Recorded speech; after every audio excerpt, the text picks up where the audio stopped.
We are going to read the DM and then we're going to pop the heck off about it because I have a feeling a lot of people out there need to hear this episode and I'm very excited. So here is the DM. I love your take on keeping faith that I'll find a magical 10 out of 10 divine life partner after having had multiple relationships, with a couple of them being physically and mentally abusive. I tend to be quite optimistic and romanticize my life. Yay! But sometimes the thought of finding the right person after a long history of either abuse or incompatibility feels daunting. I also start worrying that I'm 35 and I won't find my man. I don't have many moments like this, but when they come, it all feels pretty dark. So, let's take a nice deep grounding breath before we get into this one, because I know a lot of people out there can relate to this, men and women. So let's breathe in through the nose. Hold it here. And exhale with a sigh.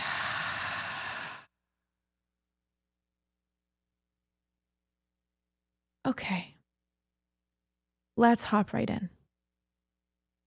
Where does your mind go when you hear this DM, baby? There are so many people in this boat. Yeah. Millions, maybe hundreds of millions of people in this boat right now. Mm-hmm. I think now more than ever, due to the population size, due to just the state of being that dating is in, more people than ever feel this lack of hope around finding their person. Yeah. And it's honestly quite sad.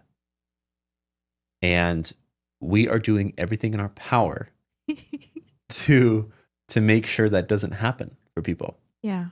To make sure that they can keep the faith, the trust, the hope that the person is out there for them. Good news is, I really believe, I feel like I kind of know that the only problem really is about getting them in the same room.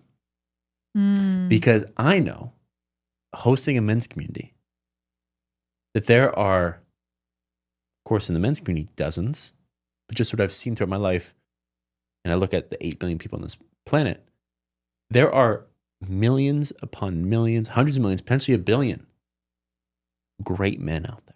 Oh, yeah. And I've seen for my life also the same for great women. Oh, yes. And so for every woman that's asked in that conversation, I believe there's also a man out there asking that same question, wanting to have that conversation.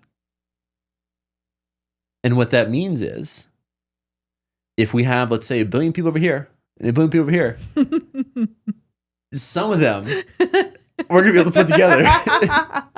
And we're going to realize that they're a great match. Yeah.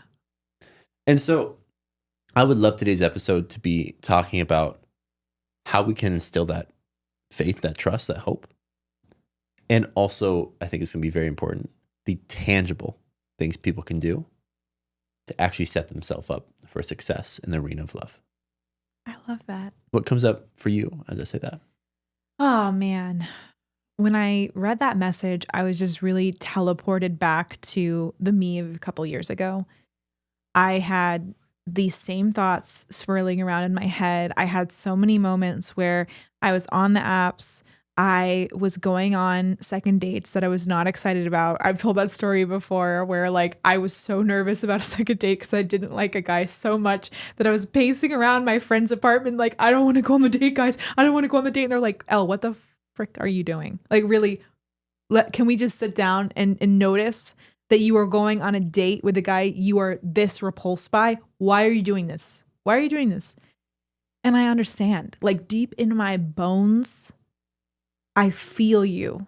When I read these words, I am brought back to a version of myself years ago that wanted to believe in with everything in me that my person was out there, but I wasn't seeing much evidence of it.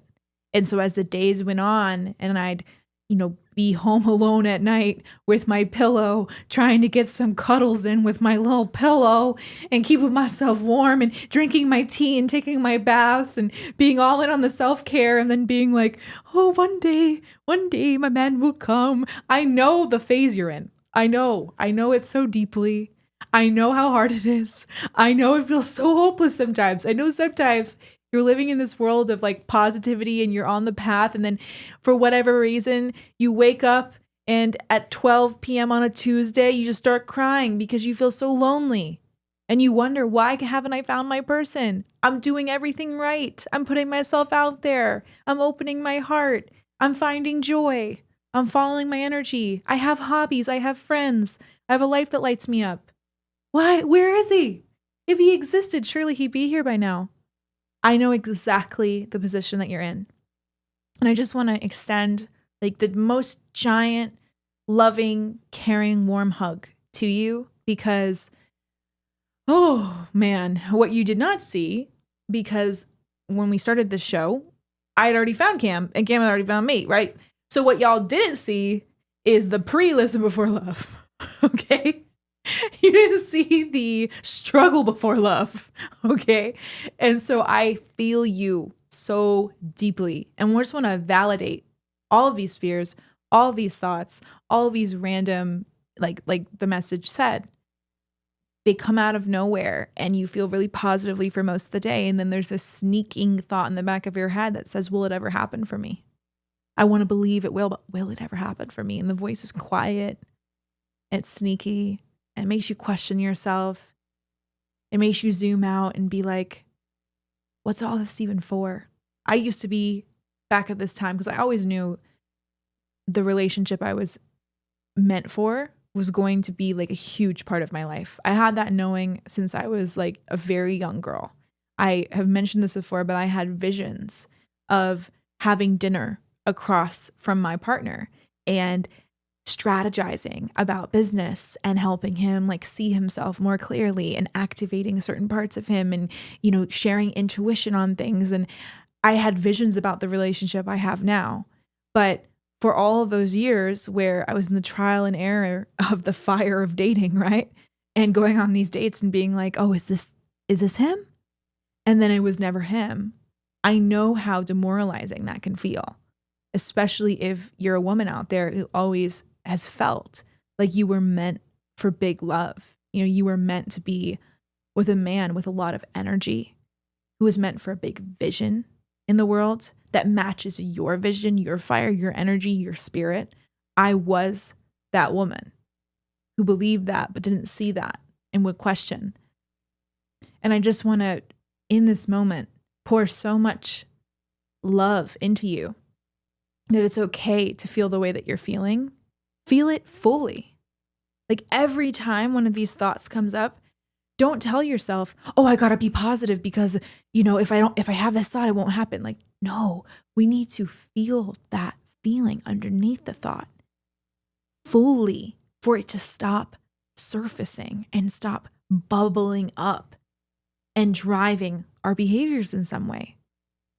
And that's what I personally did, because scarcity is a funny beast. Scarcity has so many layers and they're from so many different parts of our lives. And it takes us saying, you know what? The voice in the back of my head, I'm going to become friends with it. I'm going to look at it right in the eye and I'm going to say, what do you want? Really, what do you want by giving me this thought? What part of me is trying to reach me? What part of me is speaking? What part of me can I give love to and care for and nurture? And when you nurture that part of you who's saying these thoughts, when you actually nurture them and you spend time with them, they stop speaking in that way. That voice, I know it might sound impossible, but that voice will get quieter and change and transform into excitement, into belief, into true belief, and not toxic positivity, not cosplaying for, oh yeah, I believe I'm going to find my, no. Like these aren't empty affirmations. When we actually tend that voice that's coming up and saying these things and look at them and tend them and take a bath and talk out loud and understand them, that's when things actually start to shift. So that's the first place my mind went.